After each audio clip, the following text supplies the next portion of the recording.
First of all, the EPAC TV News welcomes everyone.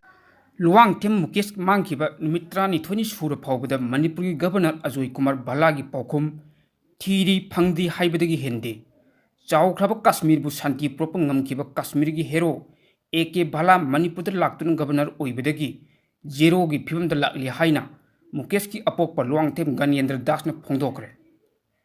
Wapamashi Mukeski Matang the same Kiba JC Amadi Apop Mapa Ganendra Dras Masayauna Manipuri Governor Azoy Kumar Balaga Unaroba Matung Raj Bhavan get the Paumising Unabet Pondokiban.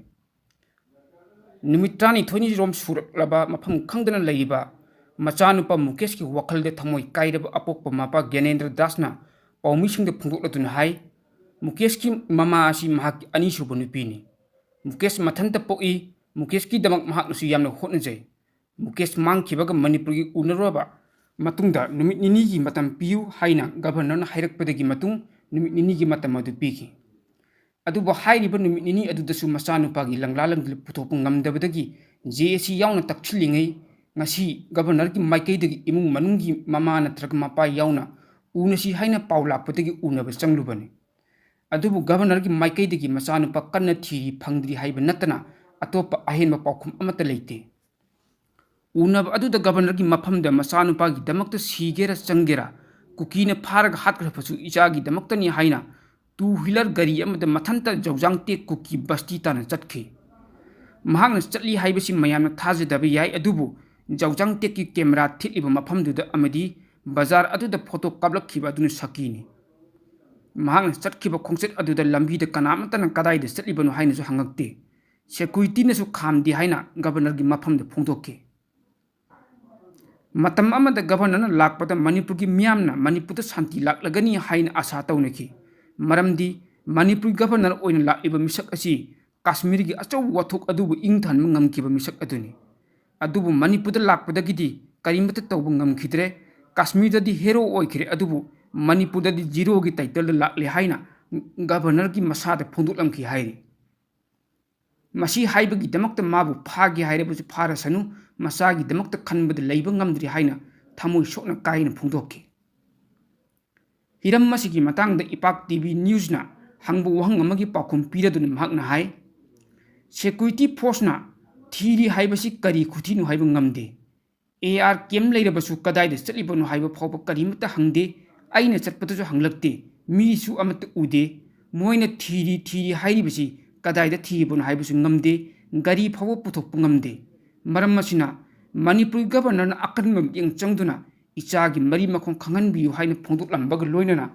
icha nupagi mari makong khangan ba ngamdrabadi Manipur da achob wathok lamthok ama tholak ba yai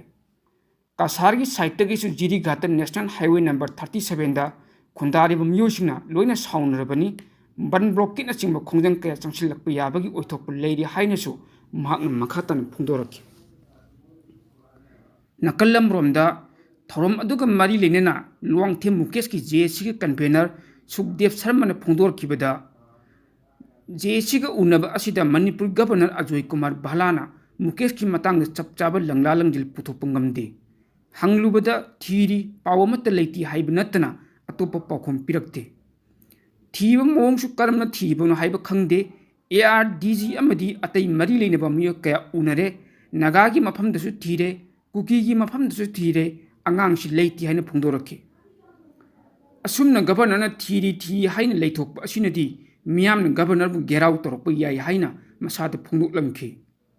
makhata na thiri hairaga phangdabasi manung de low ama leiba mali imphal manung de natraga tampak to huina wama mangki bagidi nongan baga phangi aduga security khurak hangdana leiba mafamda gari thoraga chatkiba angang ama thiba phangdaba haibasi yam angakpa amani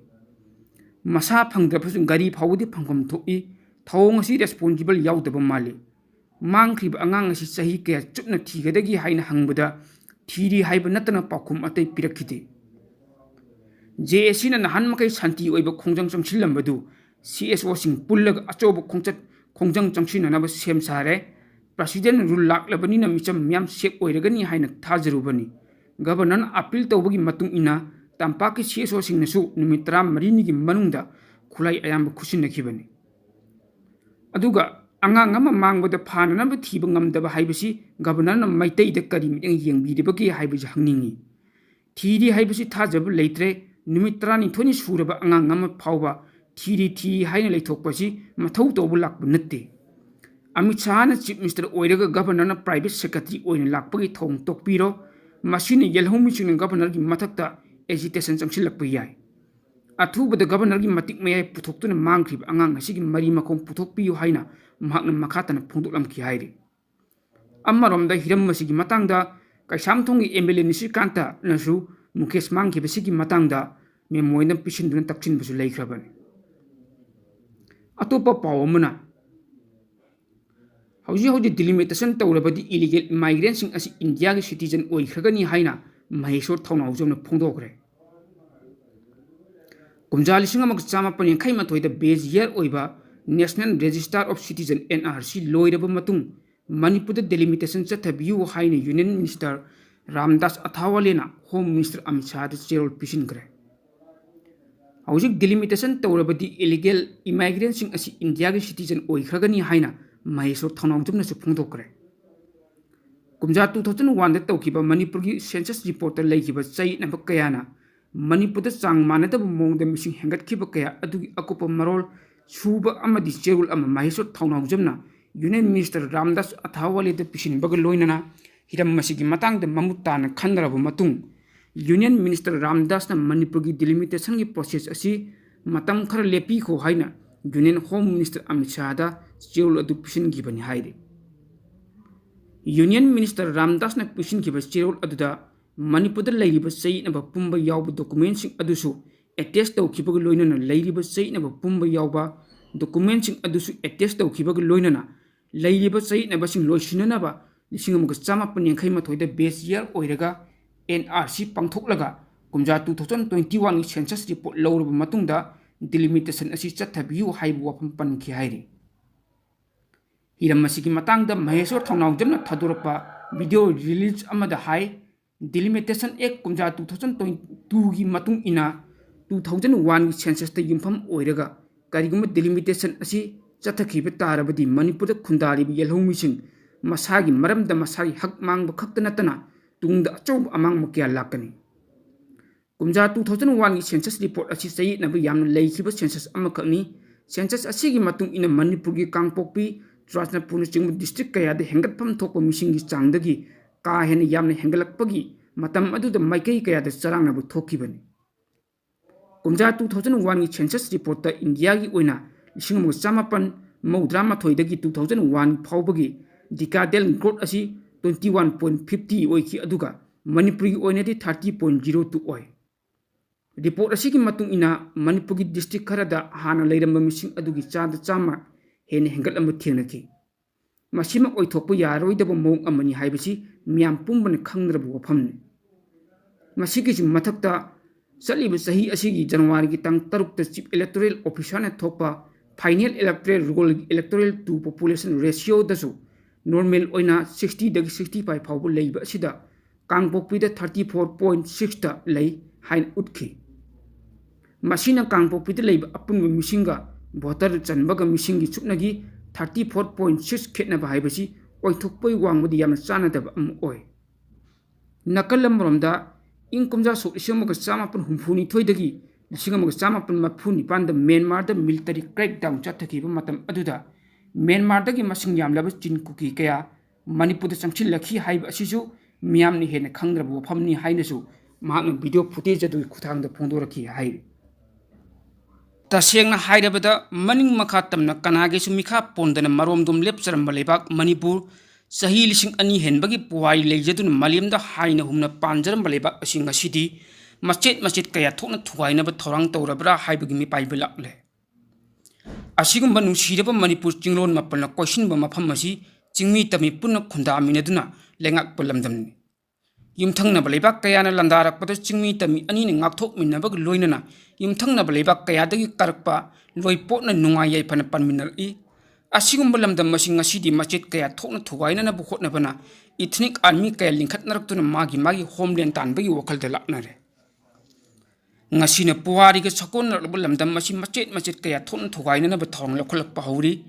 kiningai oiraba saktam masi sagatnana bu hotnabada mapangal khut kaya amasu changsillaktuna ngasidi aigi lanmi magi lanmi haina yonthoknabagi phibamda lakli Manipur kanagi su oibi yaroi chingmi tami ani gi lamni Manipur gi damakta punna lepminari lamdam chik apun bagi saktam da singdra pa kudimak thengnana ba sem saraga lei haibasi lai khuchang bigi saklon lowraga aikoi masel gi marakta singchep thanana bu hotnari ba kangbu su khangjin bu chungani phibam masi yorokpada Manipur lengak su tumina leiba chumloi phamba chalaga hippa chali haibi wakhalonda nongmagi mising hengal ali basing asi kadom dagi kamdawni hengal ali bano haibu su thidokpa chungani Nadringai laying hopagi kanabasu yamna laygani yum mai chaklaba matamda kallaga loiri haibi wakhalondu kanade mai chaktingai de cheksil thawang lakot hobuna chungani mai kai kayadagi Manipur thuwaina na ba changsil lakliba khongthang lakot hausi punna nungsi chanana mahusagum laimina ba haibasini afaba khongthang oigani Manipur thuwaina ba thorang tapna lakholakliba kaya sing asi khangdabadi natte aduguma khongthang lakholakanu haiba miyangwi kholaw kaya amsu laikhre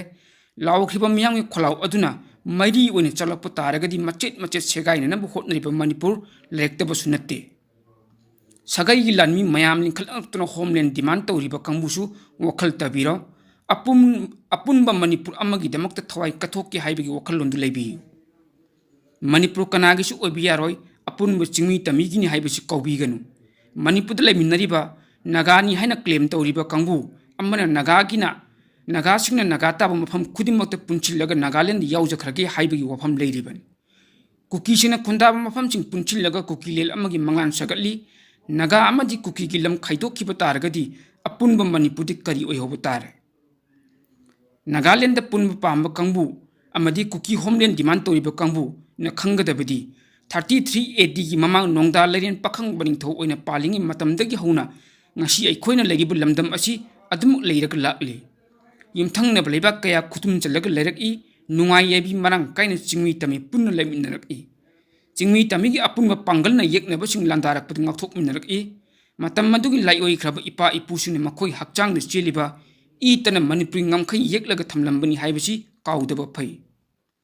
Manipur naga haiba kuki haiba maming asi laitringai dagi hauna leiraklaba Manipur ngamkhai ngarang nanta lakkiba naga amadi kuki haiba mingthol asina Manipur thuwaibadi yaro oirakliba phibamsing asi yenglaga Manipur lengak nasu yamna chakchinba chungani Manipur thuwaigani haina thawang toriba kangbu matam chana laksinba matam oirabani lamdam asigi luchingba nasu chinggi athapa mafam khuding chattuna chingmi tamigi hana leiramba nungsinabagi mari edu amuk hana sagatnana bu hotnaba chummi tampaki pikraba sarukhara asida Manipur kaibi yaroi haina lawbagi matam adu hojikti natre chingmi tamigi oiba emotional integration adu amuk hana sagatpa mathau tai thamoigi nungsibagi mari adu leiraba matam data Manipur apunmugi saktam kanma ngamgani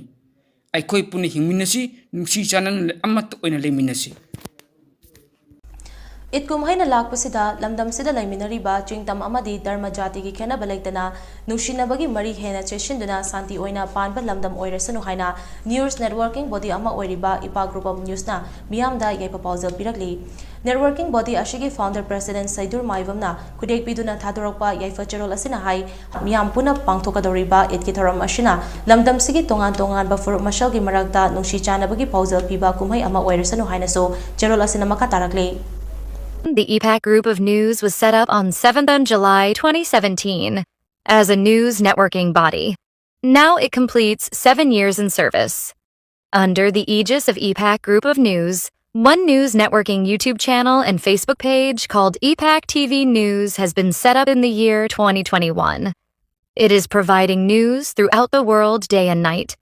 Saidur Maibam is the managing director, cum editor of the EPAC TV News. He is young and talented journalist of Manipur. Under his guidance, news updates are being disseminated all over the world. Both YouTube channel and Facebook page of the EPAC TV News becomes a successful news channel. It is due the full cooperation of the people. The news channel seeks support of the people. People may subscribe, like, share, and follow it, so that it can serve the people further. The EPAC TV News. Once again, thanks the supporters.